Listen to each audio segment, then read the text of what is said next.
irmãos da Associação Espírita Lauro Machado. Nosso encontro de hoje baseia-se no livro Ilumina-te, de Divaldo Franco, inspirado por Joana de Ângeles. No seu capítulo 5, cujo tema é Tesouro Inapreciável. Se formos procurar no dicionário a palavra inapreciável, veremos que ele tem dois conceitos. Ou é algo de tão pouco valor que não dá para mensurar, ou é algo cujo valor é tão imenso, tão grande, que não dá para valorizar, não dá para estabelecer um valor, principalmente um preço, porque é tão grande, é difícil de dimensionar a sua preciosidade. Então eu os convido hoje a me acompanhar numa leitura deste capítulo, para que possamos refletir. Afinal de contas, segundo Divaldo Franco, iluminar-te é acender a claridade do discernimento na mente e o calor do amor no coração. Vamos então à leitura. Thomas de Kempis foi um suave mensageiro de Jesus, que vestiu-se na roupagem carnal pela condição de um monge modesto para copiar livros e mensagens que iluminaram o mundo. Em pleno século XV, numa Alemanha destroçada, onde o poder político ultrajava, perdia-se em intrigas, intermináveis lutas incessantes. Ele permanecia no seu ofício, ao mesmo tempo em que escrevia, onde copiava as mensagens de Jesus, ele também anotava as próprias reflexões. Foi no silêncio da sua abnegação que escreveu Imitação de Cristo, que se transformou num verdadeiro manual semelhante à Bíblia, sendo traduzido para inúmeros idiomas, consolando dezenas de milhões de vidas através dos tempos. Ele, porém, nos deixou uma mensagem. O mais importante é a mensagem e não o mensageiro. Por isso, hoje eu leio a mensagem com vocês. O rei Luís IX da França celebrizou-se pelo amor e pela sabedoria cristã, sendo considerado um dos grandes vultos da Idade Média. Dedicou-se à fé religiosa e à sua vivência. Organizou e dirigiu a 8ª Cruzada, vindo a desencarnar em Tunis, na África do Norte, no dia 25 de agosto de 1270. Olha como é antiga a história que traz homens que viveram, que procuram viver os ensinamentos de Jesus. Ele foi vitimado, então, o rei IX, pela peste, sem haver alcançado seu maior objetivo, que era, de fato, espalhar os ensinamentos de Jesus. No entanto, sua certeza a respeito da divina ajuda tornou-se um exemplo de fé invencível.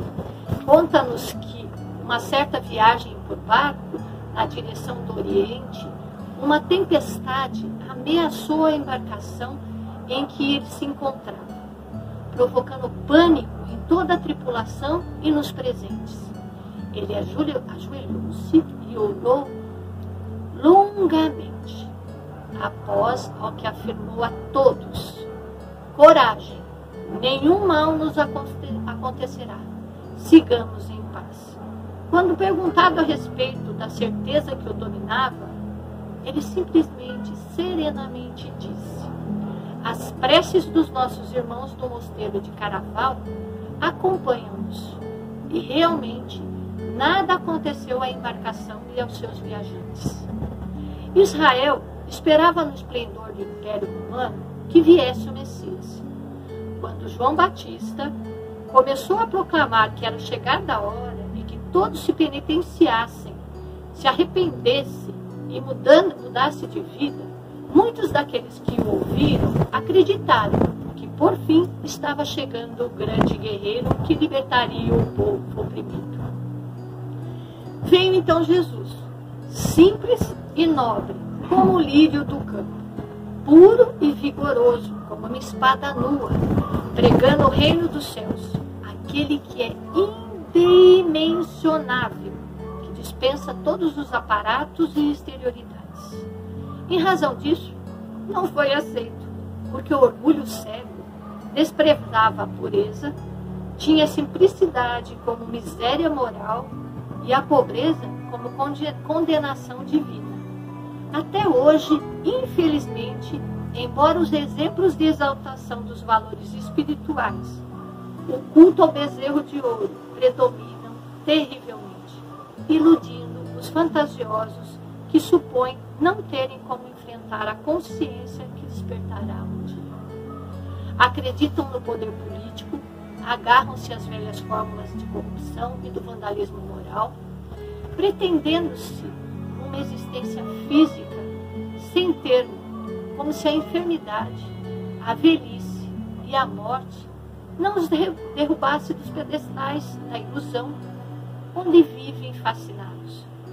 Sucede que o orgulho, esse filho impuro do egoísmo, não aceita a contradição, não admite posição secundária, e a postura de bondade que assume é normalmente um disfarce para esconder a agressividade e os sentimentos doentios que predominam no íntimo de suas vítimas.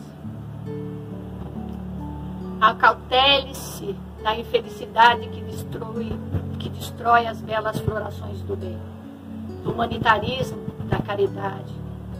Não lhes dê tréguas, porque assim que os perceba, bane-os. Aprende a cultivar um tesouro inapreciável do amor, sem mácula, que se doa sem exigências, que se sacrifica em alegria, que constrói em silêncio. Torna-se indispensável que treinemos a abnegação e a renúncia, e que todo o bem que façamos nos aguarda, sem retribuições, sem querermos recompensas. Vamos preservar o prazer de servir pela alegria imensa de sermos úteis. Receba o ar, o sol, a natureza em festa, que se renova incessantemente, ajudando-te no crescimento para Deus. Nada te exige e quase não lhe percebes a grandeza, a utilidade, o valor indispensável.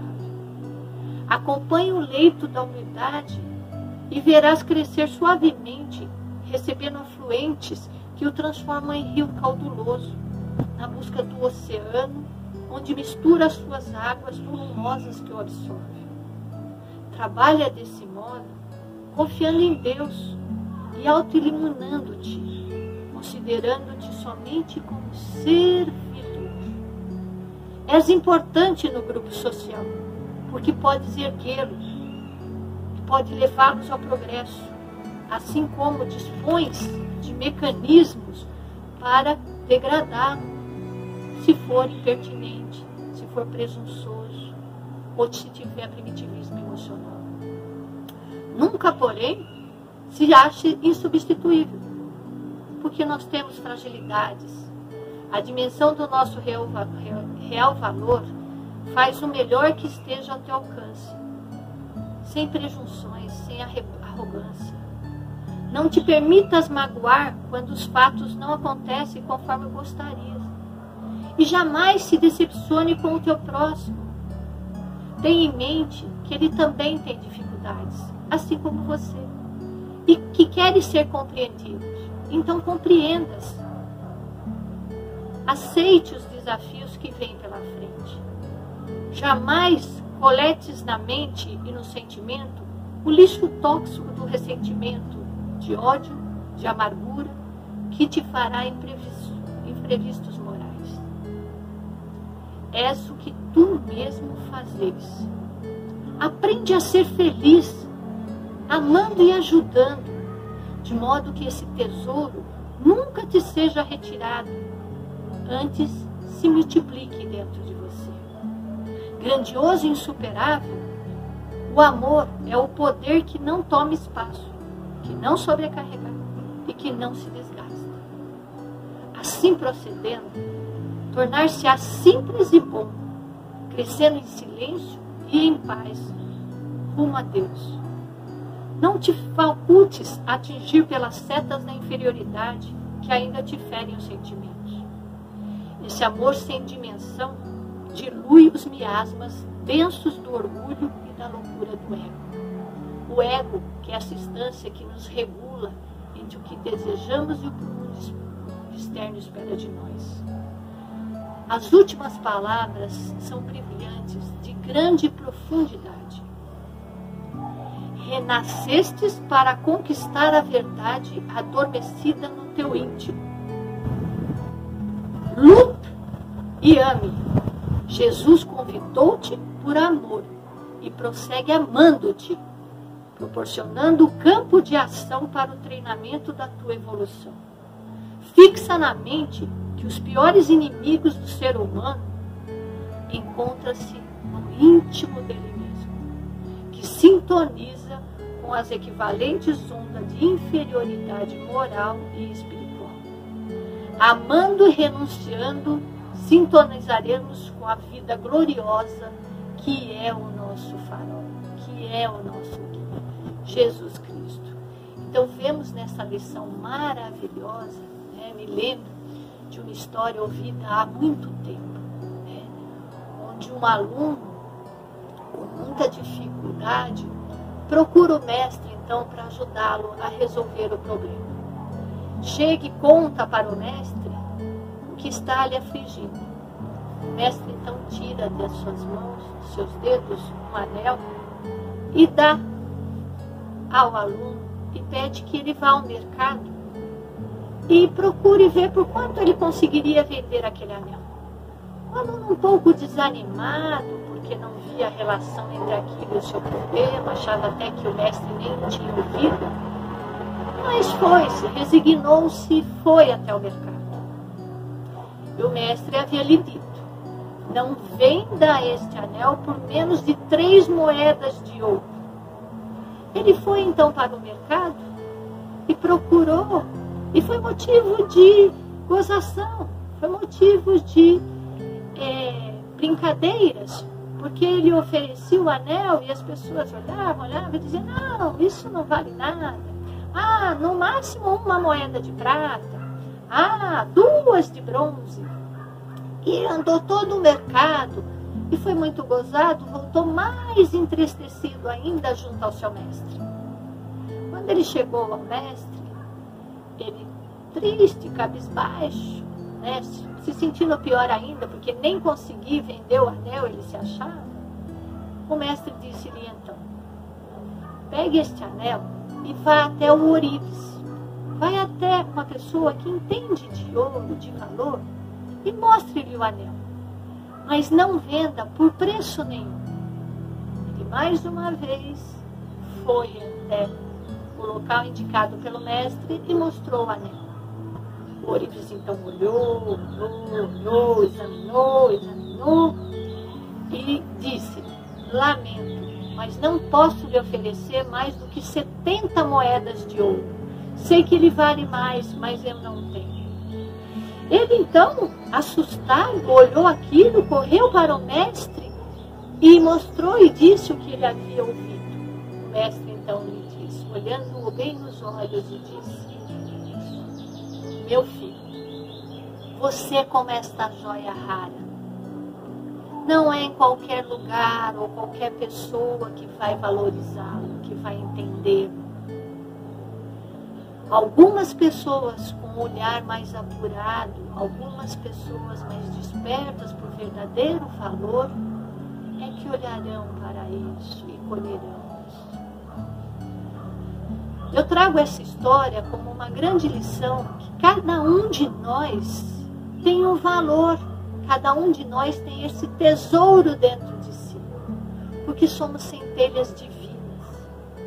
Deus está nossa frente, Ele nos mostrando o caminho, nas nossas costas nos protegendo, ao nosso lado, nos acompanhando sempre, abaixo de nós, nos sustentando nas nossas grandes aflições, acima de nós, nos abençoando sempre, porque somos joias raras, só precisamos ser lapidadas, somos como diamantes ainda em carvão.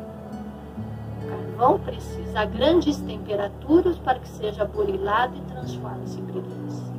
Nós precisamos desse enfrentamento da reforma íntima para que o nosso brilho também se eleve, para que sejamos também luz do mundo, representantes de Jesus Cristo.